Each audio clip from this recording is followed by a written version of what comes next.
ఈ వీడియో చూసే ముందే చెప్పేస్తున్నా జనాలకి, ప్రజలకి, బీబీ లవర్స్‌కి ఇందులో అప్డేట్ ఉండబోతుంది. అంటే లీక్ అనుకుంటారో, అప్డేట్ అనుకుంటారో. సో, ఈరోజు జరగబోయేది, నెక్స్ట్ ఏం జరగబోతుంది, కెప్టెన్సీ కంటెండర్స్‌లో ఎవరు ఉంటున్నారో, అసలు ఏం జరగబోతుంది అనేది చెప్తున్నాను. సో, ఇది మనకు ఒక అప్డేట్. సో, 100% అప్డేట్ కాదు. ఒకవేళ ఇది నిజమైతే it's a good news for Tanuja and bad news for Kalyan Padala. ఒకవేళ లీకులు వద్దన్నోళ్ళు ప్లీజ్ దయచేసి అవాయిడ్ చేయండి ఈ వీడియో. లేదు మాకు లీకులు కావాలి, అప్డేట్స్ కావాలి అంటే చూడండి. బట్ 100% కాంక్రీట్ అప్డేట్ అయితే కాదు. బట్ వచ్చింది అప్డేటు. కన్విన్సింగ్గానే ఉంది. కొంచెం లెజిట్ అప్డేటే. సో మాట్లాడదాం దాని గురించి. వీడియో చూసే ముందు మన మోటివేషను మీకు తెలుసు కదా, బేసిక్స్. లైక్ చేయండి, కుదిరితే హైప్ చేయండి, సబ్స్క్రైబ్ చేయకపోతే it's worth to subscribe my reviews. అలాగే ఇన్స్టాగ్రామ్ లింక్ డిస్క్రిప్షన్లో పెడతా, ఫాలో అవ్వడం ట్రై చేయండి. మొదలు పెడదాం. సో బేసిక్గా ఏమైందిరా అంటే నిన్న ఆల్మోస్ట్ చివరికి వచ్చేసిందని చెప్పాడు కదా BB Rajan task, I mean kingdom task. ఎవరు ఉన్నారు? ఇద్దరు కింగ్లు, ఒక క్వీన్ ఉన్నారు. ఇద్దరు కింగ్లు ఎవరు? నిఖిల్, కళ్యాణ్ అండ్ రితు చౌదరి. సో నిన్న ఒక ఆపర్చునిటీ ఇచ్చారు. నాకు నిన్న అదే నచ్చలే కళ్యాణ్ విషయంలో. మళ్ళీ మాట్లాడుతుంది, ముందు అప్డేట్ చెప్తా. సో ఇప్పుడు కళ్యాణ్ ఇప్పుడు నిన్న ఆల్రెడీ ఒక రిస్క్ ఎవరు తీసుకున్నారు? దివ్య రిస్క్ తీసుకుంది, కమాండర్స్తో ఓడిపోయింది. సో స్వాప్ అయిపోయింది కదా. ఈరోజు ఇంకో ఫైనల్ ఆపర్చునిటీ అంట. రెండో ఆపర్చునిటీలు నిన్న అర్థమైపోయింది. 3 ఆపర్చునిటీలు ఎవరో ముగ్గురు ఉన్నారని చెప్పి. సో ఇక్కడ ఏం జరిగిందిరా అంటే ఆబ్వియస్గా మీరు ఏమవుతుంది, రితు కళ్యాణ్కి ఉన్నప్పుడు మళ్ళీ ఎవరు రిస్క్ తీసుకుంటారు? ఒక పాయింటే తెస్తున్నారు ఎక్కువగా. రితు నేను ఆల్రెడీ ఒక్కసారి కూడా కెప్టెన్ అవ్వలేదురా, ఒక్కసారి కూడా కెప్టెన్ అవ్వాలి, నువ్వు కెప్టెన్ అయ్యో. దివ్య అయితే ఫ్రీక్వెంట్ లాస్ట్ టైం అంటే ఈ 2 వారాల ముందే కెప్టెన్ అయింది కదా అని చెప్పి అమ్మాయిని పంపించారు.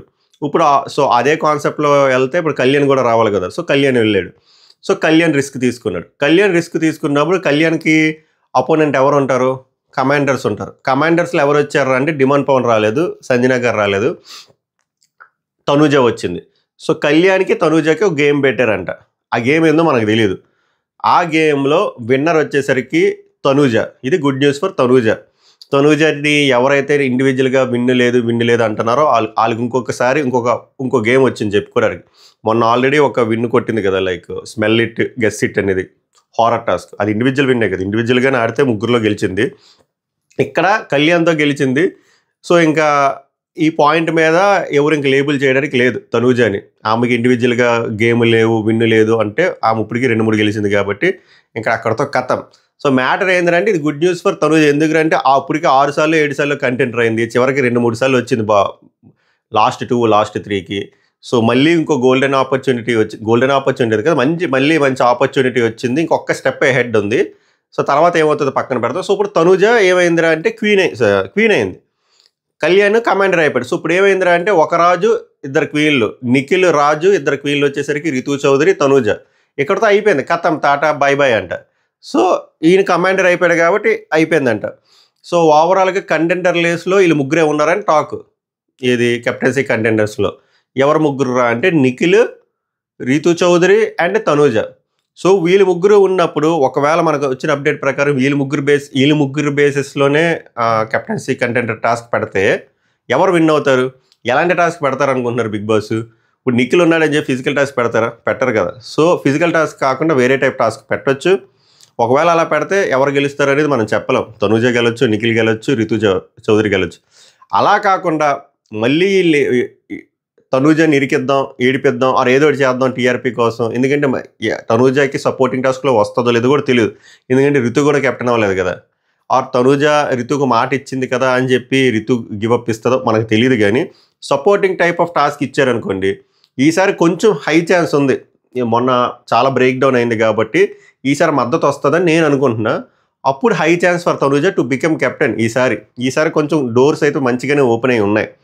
అలా కాకుండా ముందు సీజన్లో BB7లో అమర్దీప్ లాగా మళ్ళీ వచ్చిపోతే అయ్యా కష్టమయ్యా, అప్పుడు తట్టుకోలేం ఆ ఎపిసోడ్ మనం.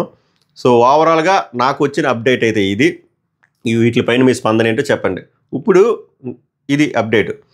మరి ఏం చేస్తారా రేపు అంటే తెలియదు. రేపు ఏవో మళ్ళీ ప్రమోషనల్ ఈవెంట్ ఉన్నాయంటున్నారు. ఏమన్నారు అర్జున్ ఏం ప్లాన్ చేస్తున్నాడో తెలియదు. వచ్చిన అప్డేట్ అయితే ఇది. నెక్స్ట్ ఇంకోటి ఏంద్రా అంటే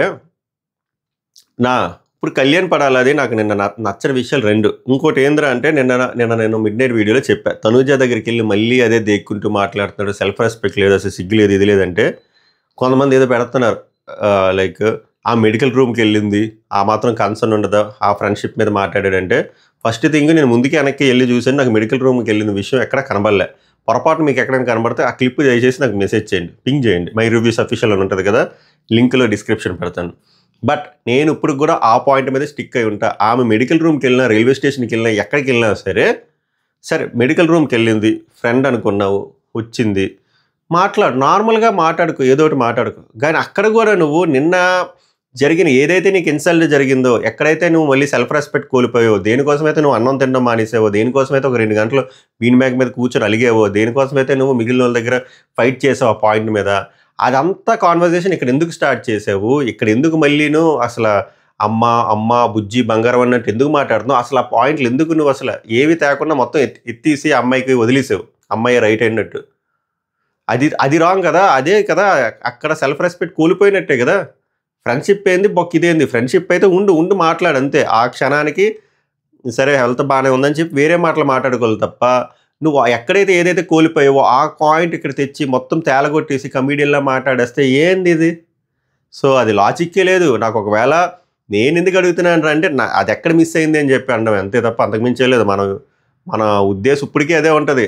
నాకు నచ్చలే కళ్యాణ్ పడాలి. ఇది ఒక్క ఇన్స్టెన్స్ కాదు, మల్టిపుల్ ఇన్స్టెన్స్. వీళ్ళిద్దరికీ ఏదైనా జరిగినప్పుడు మెజారిటీ ఆఫ్ ఇష్యూస్ కొన్నిసార్లు తనుజాది ఉన్నా కూడా మనోనే బెండ్ అవుతాడు. ఎందుకు అన్నిసార్లు బెండ్ అవుతాడు? దేనికోసం మనం వచ్చాము, ఏం చేస్తున్నాము, అది అస్సలు నాకు నచ్చలే. కళ్యాణ్ ఫ్యాన్స్ అది ఎంత డిఫెండ్ చేసుకున్నా అది వాళ్ళ ఇష్టం. కానీ న్యూట్రల్గా చూసేళ్ళకి అర్థమవుతుంది ఏం రా స్వామి లొల్లి అని చెప్పి. ఓకే, అదొకటి. నేను వీడియోలో ఇంకోటి చెప్పా, దానికి చెప్తే ఆ సినారియో వేరు బ్రో, ఈ సినారియో వేరు. సినారియో కాదు, అది గట్స్. ఇప్పుడు డిమాండ్ పవన్కి నిన్న టాస్క్ ఏంది, కమాండర్ నుంచి ఒకవేళ ఓడిపోతే డైరెక్ట్గా ప్రజలు అయిపోతారు, అది కూడా చాలా రిస్క్. ఇక్కడ కళ్యాణ్కి టాస్క్ ఏంది, స్వాపింగ్. గెలిస్తే నువ్వు కింగ్ అవుతావు లేదా కమాండర్ అవుతావు. అందులో ఎందుకు భయపడుతున్నారు? రిస్క్ తీసుకోవాలి కదా. దివ్యానికి పంపే బదులు కళ్యాణ్ వచ్చుంటే ఆట భలే ఉందని కదా. అప్పుడు Pawan versus Pawan Kalyan versus demand Pawan చూద్దామేమో. ఎందుకంటే Kalyan has to choose demand Pawan కానీ నిఖిల్ కానీ కదా. అక్కడ పెట్టిన టాస్క్ ఏంది, అబ్బాయిలు ఆడే ఫిజికల్ టాస్కే కదా, ఆ నట్లు తీసి బ్యారలు వేసేదే కదా. జస్ట్ ఇమాజిన్ ఆ టాస్క్ కళ్యాణ్ డిమాండ్ పవన్ ఆడారు అనుకోండి, ఎలా ఉందను. కళ్యాణ్ ఓడిపోయినా కూడా మైలేజ్ వస్తుంది. అరే మొగాడ్లా ఆడాడరా, రిస్క్ తీసుకున్నారా, భయపడలేదురా, వచ్చి ఆడాడరా అనే కదా ఉంటుంది. అలా ఆడకుండా పిరుగు పందలాగా వదిలేశాడు. అది నచ్చలే, అది కూడా అసలు నచ్చలే. ఏంది ఈ జంకు అని చెప్పి. అక్కడ డిమాండ్ పవన్ ఎలా ఉన్నాడు, ఆడదాము, వీక్ ప్లేయర్ని తీసుకోవద్దు, సుమన్ శెట్టిని వాళ్ళని, ఒకసారి ఆపర్చునిటీ వచ్చింది కాబట్టి ఆడితే స్ట్రాంగ్ వాళ్ళతో ఆడదాం, ఆపర్చునిటీ మనకు కూడా రాలేదు కదా, ఆపర్చునిటీ రాలేని స్ట్రాంగ్ ప్లేయర్ని సెలెక్ట్ చేద్దాం అని చెప్పి గౌరవ్ని బర్నీని సెలెక్ట్ చేసి వాళ్ళ మీద ఆడి గెలిచాడు. అది ఒక విన్నర్కు ఉండే లక్షణం. భయపడకూడదు ఎదురోడు ఎవడని చెప్పి. అలాగే ఆపర్చునిటీ కూడా ఇచ్చాడు అటుపక్క స్ట్రాంగ్ అపోనెంట్కి. అలా ఆడాలి. కళ్యాణ్ పడాలా వచ్చి నేను ఒక్కసారి కెప్టెన్ అయ్యాను, నేను తర్వాత ఆడతాను, ఏంటది? ఇది కాదు విన్నర్కు ఉండే లక్షణం. ఇది కాదు విన్నర్కు ఉండే లక్షణం. సెల్ఫ్ రెస్పెక్ట్ కోల్పోయి అక్కడ మెడికల్ రూమ్కి వెళ్ళినా, ఏ రూమ్కి వెళ్ళినా అక్కడ మళ్ళీను నేను జరిగిందంతా మళ్ళీ వదిలేయడం, అది రాంగ్. ఆ కాన్వర్జేషన్ ఫుల్ లైటర్ నోట్లో ఎండ్ చేస్తారు. అది అస్సలు నచ్చలే. కళ్యాణ్ ఫ్యాన్స్ ఇది ఎంత సర్దు చెప్పుకున్నా నాకైతే నచ్చదు. ఓవరాల్గా మీకేమనిపించిందో చెప్పండి. సో ఇలా అయితే కష్టం కళ్యాణ్ పడాలి. ఇది ఇలా అయితే ఇంకా డిమాండ్ పవర్కి హెల్ప్ అవుతుంది. చూద్దాం ఏమవుతుందో. సో ఓవరాల్గా జరిగింది ఇది, జరగబోతుంది ఇది. దీనిపైన మీ స్పందన ఏంటో చెప్పండి. ఒకవేళ ఏదైనా చిన్న మిస్ అయితే ముందుగానే చెప్తున్నా, క్షమించండి. ఎందుకంటే ఇది అప్డేట్ మాత్రమే, యాజ్ ఇట్ ఈజ్గా జరిగింది ఇదని మనకు తెలియదు, బట్ లెజిట్ అప్డేట్. సో ఈ స్పందన ఏంటో కామెంట్ చేయండి. సభకు నమస్కారం, ధన్యవాదాలు.